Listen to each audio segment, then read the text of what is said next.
Welcome to the Spark Partners podcast. My name is Manny Turan. And I'm Adam Hartung. And we're Spark Partners. Go to sparkpartners.com for more information on how we can help your business grow. So Adam, today I want to talk about something that I went through back when I ran my company as Terra. So we were a service-based company. We'd go in and do product development for our customers, and that would range from entrepreneurs that had an idea all the way up to big companies like Raytheon and Ventana Medical and so forth. And I realized and I ran this company for about 8 years roughly, and I realized about in the middle of it that I wanted to shift over and have our own products and actually be able to launch a new product. And there was many of them that came and went. And one of the things that I did, and I already know the answer, this is why I'm obviously setting it up, but we had a hard time with our resources. I had about 15 employees at the time, and most of them were engineers. Most of them were billing hours for other projects. And I remember one of my guys at the time, his name's Chris. I said, hey, Chris, we have a cool project. I want you to spend half a day on it every day of the week, and let's get this thing to market. Well, what happened after a month and a half of this, we went and we looked at what had been done, and it was abysmal how little had been done. And I said, Chris, what's going on here? And he said, well, listen, I just got distracted. I got involved with other projects. You know, the engineering manager said that this other thing was a priority, so I had to shift my resources. So that brought me to this conversation today, and I want to get your thoughts on the way we see allocation and resource allocation planning. So I'll open up to you, Adam. Well, one of the things, if you look at a company like Tesla or Amazon, and you think to yourself, how does a company become that big, that fast, that successful? And one of the things you have to give credit to the CEO for is resource allocation. Being good at figuring out where to put time, people, and money so that you can grow the business very successfully. And that's something I don't think people spend enough of their energy thinking about. Like, where am I allocating my resources? Where am I having people do things? Often we give somebody a task and it's their job and they just go about doing that job, and we don't really review it very often. We don't think about it too often. And so they get mired or enmeshed in fulfilling the requirements of that job, and they'll chase that perhaps much further than it needs to be chased, right?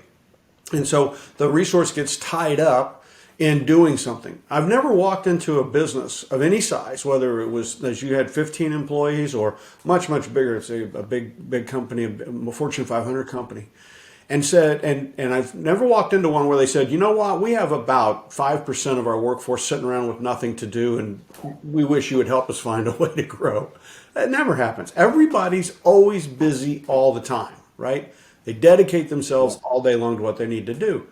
And so what we have to do as leaders is start to realize that we're not going to grow unless we dedicate resources to growth projects. It starts there. Or we're going to allocate those resources to the place where we need to get growth. Because if we don't, you won't grow.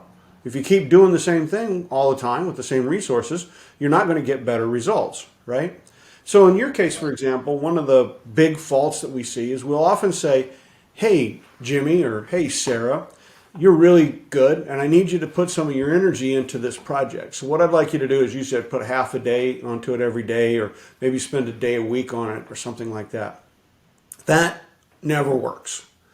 It never works because there's always something with that first half of the day that didn't get done, right? And so, yes. Why don't I just go ahead on Tuesday and finish that, and then I'll work all day Wednesday on the new thing. And then Wednesday you come in and, oh my, there's new stuff on the desk. So we start with the new stuff, and you just never get to that new project. You never get to that new opportunity, right? And then, as you said, his boss will come along, and his boss is like he's wanting to get the current business to be, all the things he wants done. So he'll say, well, Jimmy, why are you working on that? I need you to take care of this. And so the pull of the organization is towards working on the stuff they've always done. And this is why we focus so much on dedicating resources to growth projects, right? You have to sit down and say, this is your job, your responsibility, and this is the thing you're going to do is you're going to work on this growth project. And we have to make sure the resource is delegated in terms of people, make sure they have some money to get the job done, right? If they need to go get data, if they need to get interviews, things that they might need to travel to get some information, to learn about the marketplace, talk to customers. We need to make sure that there's money there for them.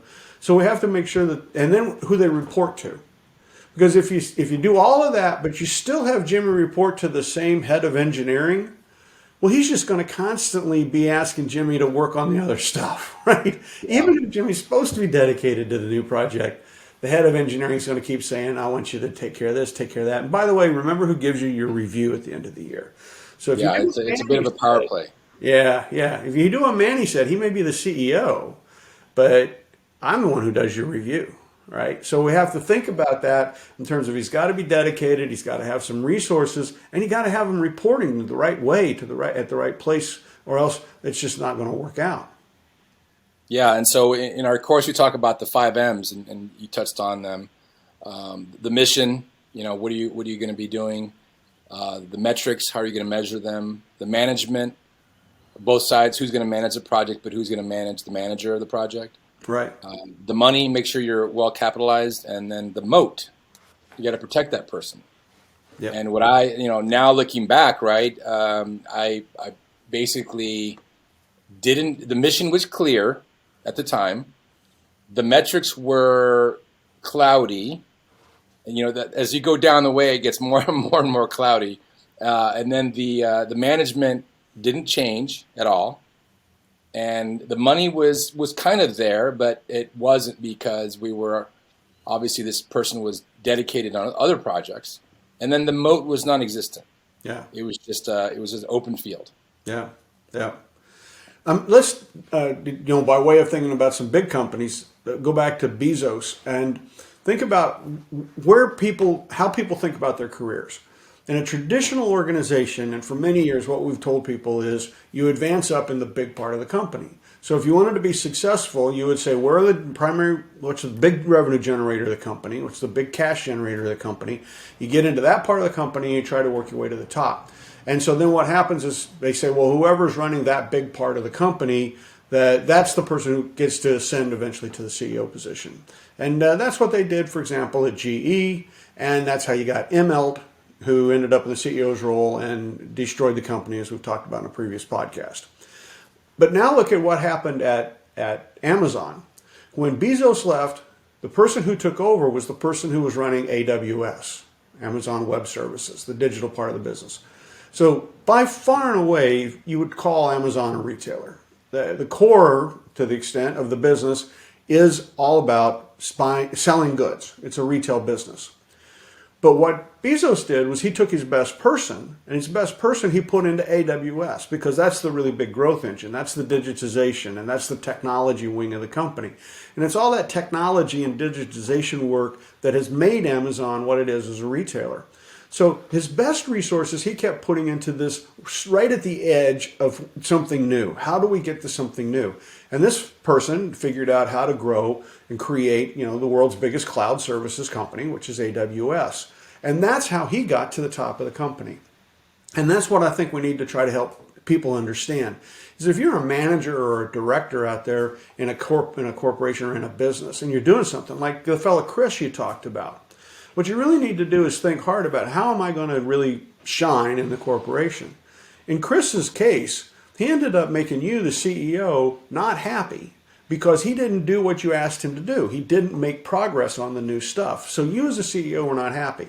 So now his boss could give him a rave review, but he's not very likely to do well in the company. You're going to be like, hey, when I asked Chris to work on this, he was easily diverted. He was easily sent down these other roads, and I wouldn't put Chris back on that project again. What Chris should have realized is, hey, the CEO's asked me to do this project. It's a project to grow the company. It could be one of the most important things that our company does over the next year. What I need to do is actually the opposite of what my boss is telling me to do. I need to put much energy as possible on the thing Manny asked for. And to that extent, he probably should have gone into his boss and said, listen, I want you to leave me alone. Quit doing this. I need to do what Manny wants me to do. because his career was going to be far more affected by his ability to succeed in developing the new thing. Like the guy who ended up as CEO of Amazon, the guy who develops the new thing. And so this is one of the things about resource allocation in our time and what we do with our time. We do have the tendency to get into a rut of spending our time solving problems rather than figuring out what is the next thing we're going to do. But the way you really add value in your life, the way you add value to your business, whether at any level, is by figuring out what's that next thing we can do that can really help it to be more successful. How can I take advantage of some new technology, some new business practices, some new things that our customers are doing? How could I come up with new products to sell, new services, new solutions? How could I think about the next thing to do rather than optimizing the thing we've always done? Yeah, and that brings us to another topic that we can discuss, and we've discussed a little bit during some of our podcasts. But that's the idea of asking permission. Yeah. And really, as a CEO, I was able to grow my company quickly, but I made lots of mistakes. And looking backwards, of course, what to say about hindsight being 2020. Now I realize some things that I could have done better, and having the chance to do it now, I would. And that's a bit of the beauty of kind of life and how we were able to look at what other people have done, both in success and in failure, and adapt it to what we're doing. And I'm just talking more about the course here. If you're able to see what others have done and make adjustments so you don't fall in the same pitfalls. And so, question for you. Let's talk about the case studies that were the foundation for the course. I'm curious about sort of what led to that realization of that amount of data and looking at what makes a company successful and or fail. Well, of course, when I started the work in the 90s, the history of business education and doing research in business was to pull financial data. And so there was a lot of information available around publicly traded companies. A lot of, McKinsey corporate database had the financial information of every publicly traded company since 1900. And that included all the footnotes and all the addendums in the annual reports and all that sort of thing. And people had scoured through that for a very, very long time. But one of the things that was very clear was that analysis of the numbers was not yielding any insight as to why companies succeeded or failed. We had that drum, those numbers had been beaten and beaten and beaten by people in academia, and yet it wasn't producing any better results. So what we realized was we had to do more of a longitudinal study where we'd sit down and say, let's take and dissect what went wrong, what went right or went wrong in a company. So let's take, for example, AM Multigraphics. It was one of the ones I wrote about in the book, Create Marketplace Disruption.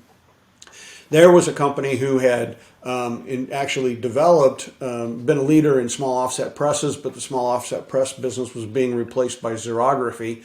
And at a point then, the xerography was also being addressed by people with printers in their offices, right? So you sit and say, okay, here was the leader in small offset presses. When xerographic technology came along, why weren't they Xerox? And when Xerox developed the technology, these company AM, they had all the resources. I mean, they had Salesforce and service people and all that. They could have converted that into xerography, and they could have easily beaten Xerox after Xerox demonstrated that the technology worked and people had a use for it. But they didn't do it. So we said, well, why not? And we actually got into going down to talking to the level of the individuals and saying what was going on in the organization, from the CEO to the CFO, down to the people running the service business, running the sales organization, running each piece of the organization, to say what were you doing, what were the decisions you made, and how did you make them? And we took each one of those and worked it down. So we'd take like the company, then we'd take the division, say presses, and we'd take supplies, and we'd take the service organization, and work all those down to say how they were making their decisions. And so we did that over the course of about 7 years, collecting this data. And it was really valuable because it was a way of looking at these problems that nobody had really done before. Nobody had started saying, we're taking aggregate a whole lot of case studies people would say, well, here's one case study, and that was very like the Harvard Business School approach. Here's a case study on what happened in a company. But to try to look across, 1,000 companies and 1,000 organizations and say what was the pattern that developed was something that not very many, almost nobody had ever done. It was an approach that hadn't been used before, and it was one that was outside of academia. When I tried to use it to apply for a PhD, I was told that it didn't fit the criteria of a PhD because it was longitudinal, meaning wide, rather than deep. But the pattern that emerged was that consistently people would make decisions to try to defend the business they had before they would make the decisions to do something new. So, for example, the sales force was selling presses, right? And they were selling presses, or they're selling the supplies that went on the presses. Two different organizations in sales. And you come along, and you say, and they're saying our number one threat is xerography. And so that means selling Xerox machines, and it means selling toner, basically, for Xerox machines, and service for, okay, well, we got those three organizations. We should be able to now go do that. But what would happen was the sales guy would walk in to sell these products, and then the guy in the print shop would say, well, I need, talk to you about my printing supplies. And say, well, I've got a replacement for the Xerox machine, and here you could get this machine from us. And the printer would say, well, you know what, I don't really like that. It's the secretary's up on the third floor using the Xerox machine. And so let's talk some more about the press. And the sales guys quickly figured out that the Xerox machine, if they really went to promote it, still wasn't going to get them the commissions that they were getting by selling the printers. And the people in service realized that you could sell ink and you could sell cleaners, and there was all this panoply of products for using a printing press. But basically, if you were in the Xerox game, all you sold was toner. So they were like, well, we're not going to sell nearly as much toner as we sell this other stuff. So let's kind of keep those presses running as long as possible. And the guys in service said the same thing. So the whole organization, independently, starts making decisions to preserve the base, to defend what they have. And this was the pattern that we'd see across all kinds of these businesses, was this real strong sense of, I want to preserve what I have and do that first. Protect the mothership was another phrase we'd hear a lot of times, rather than going and investing in the thing that needed to happen new. And in retrospect, what we know is they should have set up a whole separate unit to sell xerography. They should have given them their own resources, and they should have put them in competition with the offset press people. They should have let one division beat the heck out of the other one and drive it out of business. But that's crazy, though. I mean, if you think about some of the things we talk about, that is ridiculous, unconventional wisdom.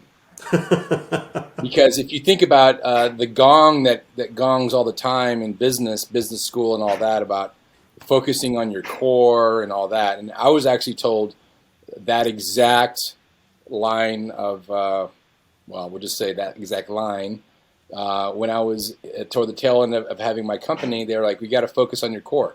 Yeah, I told Jim Collins, Jim Collins was always big on that. Good to great, built to last. Focus on your core. Yeah, but it didn't serve me. It didn't serve me because I was focused on something that was inherently flawed.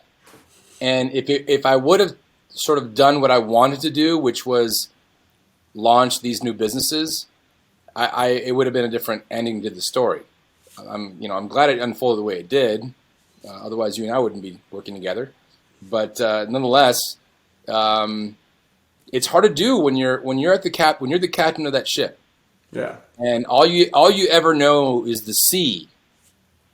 And somebody says, "Hey, man, I've got this new airship that's going to take you to the skies." You don't want to leave the damn sea because that's all you know. But then you got to realize, if Netflix had not put all of its money into streaming, they'd still be out there trying to deliver DVDs to your doorstep, right? And there would be no Netflix as we know it today. They would have kept, trying to defend that physical distribution system of DVDs or VHS tapes sent to your home, which they were excelled at and had used to destroy Blockbuster. But they had to shift their resources. They had to reallocate, to the new thing, and the new thing was streaming. And then as streaming got popular and it became actually generic to where anybody could stream, and of course we've got a number of streamers now, but early on we saw Comcast and DirecTV and a lot of those kinds of people getting into the business. But we definitely, streaming was there and it was getting low cost.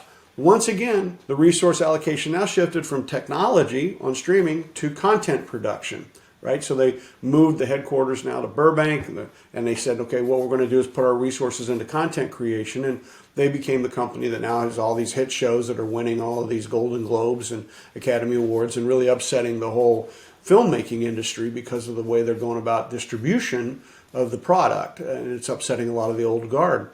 But we wouldn't have that. Netflix wouldn't be Netflix if they had protected the core, defended the base, protected the mothership. If they'd have been thinking that way at all, they would have ended up like Sears.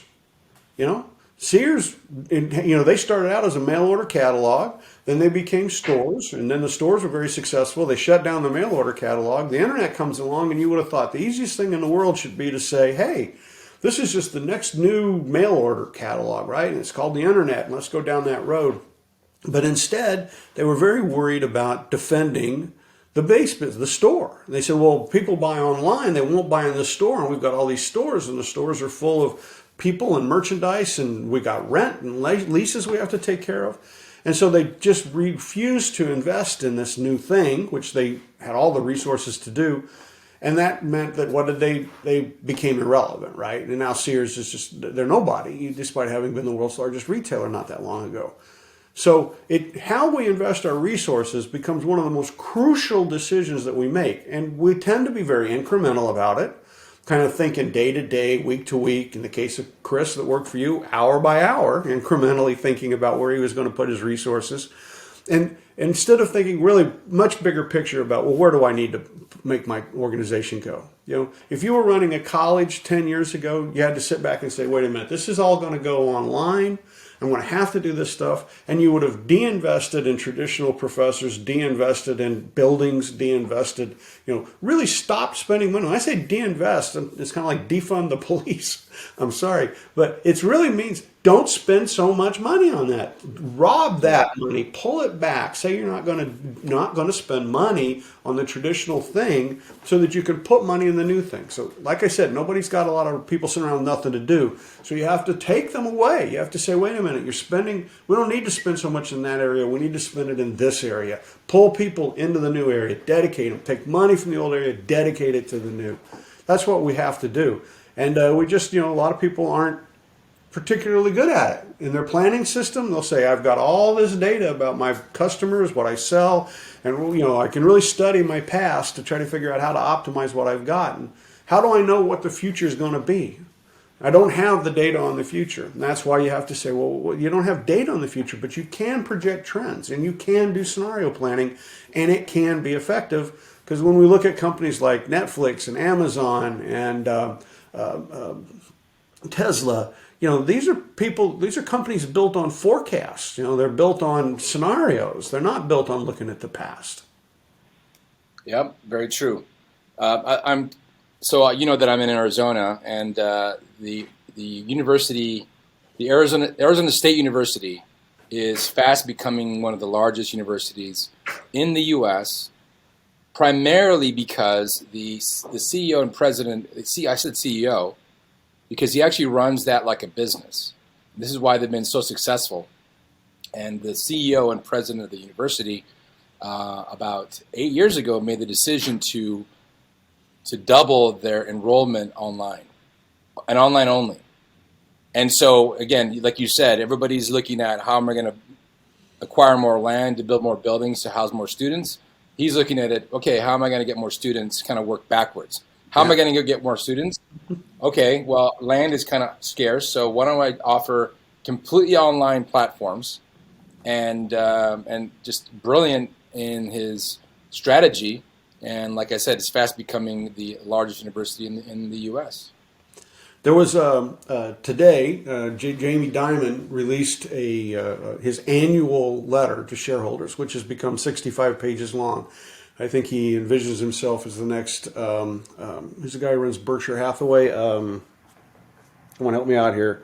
He envisions himself as that next person. So he wrote this letter, and he said that he thinks that after the pandemic, they will only need seats for 60 out of 100 people that work for JP Morgan Chase. Now think about that. It's taken him a while to get to this position. He runs a big organization. But, that's the kind of thing you have to sit there and say, wait a minute, if I only going to need 60 seats for every 100 employees, think of the real estate implications that has for a JP Morgan Chase, right? Jamie Dimon's sitting there saying, okay, the big buildings, headquarters buildings, centralized banking, branches, all these things are going to be far, far less necessary. And so that's looking out and saying, use the future scenario, what's going to happen out there to drive what you're going to do as decisions today. People aren't going to go back to working the way they used to work. We now have gotten, people are in new homes where they have at-home offices that they didn't have before. People are saying, I'm far more productive. I don't lose commute time. People are saying, I'm far more productive. I can work asynchronously with these Zoom calls and communications rather than, time I used to just sit in meetings doodling on my pad because I was forced to sit in the meeting. Those changes are permanent. And we have to use those sorts of looks into the future to say, how am I going to manage my resources? In his case, he's saying, I'm going to need JP Morgan Chase will need far less real estate than it's needed. And that's where we have to sit there and think about, what of our businesses? What will we need in the future? What will our employees need? What kinds of employees will we need? Where will they work? How will they work? Where will I do my supply chains, right? Where do I want my vendors to be located? Is it a close supply chain worth more or a cheap supply chain that's far away and hard to manage? We see now we've had 3 great shocks to the supply chain in the last few years. We had the tsunami that hit Japan that destroyed a number of container ships out at sea, and that caused a big disruption in the supply chain. Then we had the pandemic, which caused a major disruption in the supply chain. And then recently we had the ship that blocked the Suez Canal and shut it down for 8 days. Another big change to the shock to the supply chain. Those sorts of shocks, what we now can see is that those are impossible to eliminate. Weather is weather. Climate change is probably going to make the weather more severe. We can see that these impacts, like the pandemic, these things they happen, and there's no way you're going to stop them from happening. So we have to, in our supply chains, start saying, wait a minute, is having the cheapest supply chain the best way to go, or is having one that is more reliable, more sustainable, a better way to do business, right? So learn from these trends in terms of thinking about how we're going to make our business decisions so that we resource things accurately. We might want to put a little more energy into a nearby vendor because it improves our reliability rather than just working with somebody offshore that's, thousands of miles away and maybe doesn't care that much about my business. They're just, making parts at a low price.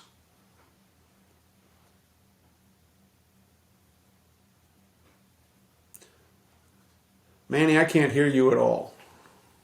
Sorry about that. Among the top 1 or 2 reasons why people don't actually align their business with trends, and they know it's coming. They're standing on the damn rail line and they can see the light of the train coming towards them. And the reason they don't move is comfort. They don't want to be uncomfortable.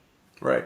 If you are a company and you're producing a product and your sales are going down, they're dwindling, and you see that you are going to be eventually be put out of business, you don't move because you don't want to move, because it's nice and comfortable to be sitting where you are. But if you don't move, you're going to be run over by that train. And interestingly, in my career, I've had a number of instances where somebody would be in a meeting and they would say, okay, my business is at this state, and what I would like, to say they're a regional head of a business or something, and say, I would like to increase my resources by 100. And if I had that increase of 100, then I can do a 10% improvement in my sales. And somebody in the room would sit back and say, you know what, you've been doing really well. I would like to give you 1,000, not 100, 1,000. And the person would sit there and they'd think about it for a minute and say, I don't want the money. But think about that. This happens to us kind of regularly. It's sort of like, I don't want the money because I don't know what I would do with that, right? Right now I have a whole bunch of knowns and a bunch of givens, and I've got a plan for what I would do if you give me 100. But if you gave me 1,000, I have to walk into the world of the unknown. The givens all go away. Now I have far more latitude to do far more things, and I have to expand my universe in the way I think, and that just gets so hard. and I really don't want to think that hard. I really don't want to work that hard. And so what do I, what am I going to do? But I see this happen all the time in business, right? Somebody has the opportunity for big expansion, but they say, well, you know what? I'm uncomfortable, as you say. I'm uncomfortable because now I can't rely on the givens. I can't rely on the knowns. I have to go into a world in which the givens aren't given anymore because I have the opportunity to do so much more. Yeah, and when you get a person that is their personality, their very way of being is they would be excited and ecstatic to be given that 10x opportunity. That's who you want in that position, not the person who is going to be comfortable with the 100 people. Right. So right. I mean, there's many famous stories that Jack Welch was very good at that. He was always pushing his businesses to grow, grow, grow. Jack was a growth-oriented sort of a leader at General Electric, Jack Welch. And he would push them and say, what can we do to be, what company could we buy? What are your top 3 acquisition candidates so we could double your revenue? What kind of, what international marketplace could we move into next to double your revenue? And if you couldn't just snap off answers to those questions, he'd just dump the business. It's okay. That leadership team, they're just stuck. They don't know what to do. And if they don't have a plan to double their business in the next 3 years, then they're not ready to execute on that plan. Then I don't need them. And he built, just a very powerful, dynamic organization. And that's the way I think we all have to be sitting there thinking. We might be, desperate for crumbs. But if somebody comes along and wants to offer us a banquet, we have to be ready to accept that banquet. We have to be ready to say, "This is I'm ready to go." I was fortunate; I got accepted to the Harvard Business School, and I was thrilled to get in a truck and take what few things I had and drive halfway across the United States from Oklahoma to Massachusetts and go to school there. But I knew people who got accepted to good schools who rejected the acceptance to the better school so they could stay closer to home. Instead of going to Notre Dame Law School, they selected to go to Kansas University Law School. Now, I'm not saying that KU doesn't have a good law school, but what I am saying is that they shut off opportunities. Had they gone to the other law school, they might have opened the door for more judgeships at the federal level. They would open the door to perhaps working for some different firms in different marketplaces. But they shut that off because they decided they were uncomfortable making that big step to a different place. So again, back to our careers. Thinking about what we're going to do. If you're a recent college graduate and you're sitting there and somebody says, where are you going to go to work? It can be the comfort of a business, a place, a location, or it's like, well, this is like the next big thing. This is where people, this is where I have the opportunity to grow. This is where I can learn the most and I can get chances to do more new things, run new businesses. And you need to put yourself in those positions to grow. I mean, that's what's really going to take your career somewhere good. And our business needs to be that way as well. One of the things that I think is real questionable is Elon Musk's decision. He's talking about he's moved to San Antonio or Austin, Texas, and he's talking about maybe moving the headquarters there. I think it's Oracle or Salesforce moved their headquarters to that part of the country. You have to say, okay, we've spent 50 years making a tech hub out of the greater San Francisco Bay Area and the peninsula in particular. And now you're going to go somewhere that's not exactly a tech hub, right? San Antonio, Austin, Texas. So are you going to be able to hire the people? Are you going to be able to get the resources you need? Is that going to turn out to be good or bad? I mean, it's going to be lower cost. That's what they keep saying. And I agree with that. There are certain costs of doing business in California, and you have to pay your employees a lot more because the cost of living is very high in that part of the world. But at the same time, now what happens if you lower your costs, but are you going to be able to stay on that cutting edge of growth? Are you going to be able to get the good people and get the good vendors and keep the success spiraling forward? Yeah, there's lots of unwritten things that are part of that. So I'm going to close today's podcast with a question for you about human physiology. I hope you were a pretty good student at that in school. What's the difference in the human physiology between fear and excitement? Oh, I don't know. Breathing. That's a good one. What is it, Manny? Breathing. Really? That's the only difference. Everything else physiologically is the same. The hormones that are in your body, the way your brain is operating. Everything is the same except for your breathing. When you are fearful, your breathing is very shallow and you kind of hold it in. When you're excited, same physiology, but you're breathing a lot more air. And so just remember that. And the transition is instantaneous.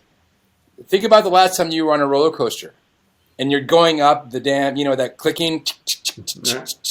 And when you're going up about to crest, you are fearful. You are fearful. And then once you start going down that thing at 80 miles an hour, then it flips to excitement exactly. Yeah. Anyway, remember that.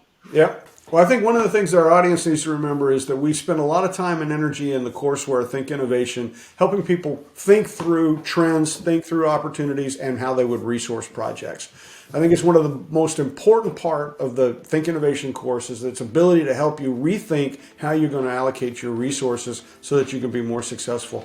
There aren't many tools out there that do that, to be very honest. There are tools that allow you to track resources, there are, bucket list things you can do, and you can, put stuff into Excel spreadsheets. This really does get you into where do I want to put my resources and how do I resource for growth. So I think that's one of the most powerful parts of the tool, Think Innovation, and people should really consider that strongly when they're trying to figure out how they want to do their planning. Absolutely. Well, thank you for your time, Adam. Good luck with everything, and we'll talk to you next week. Have a good one, Manny. Take care. Bye-bye.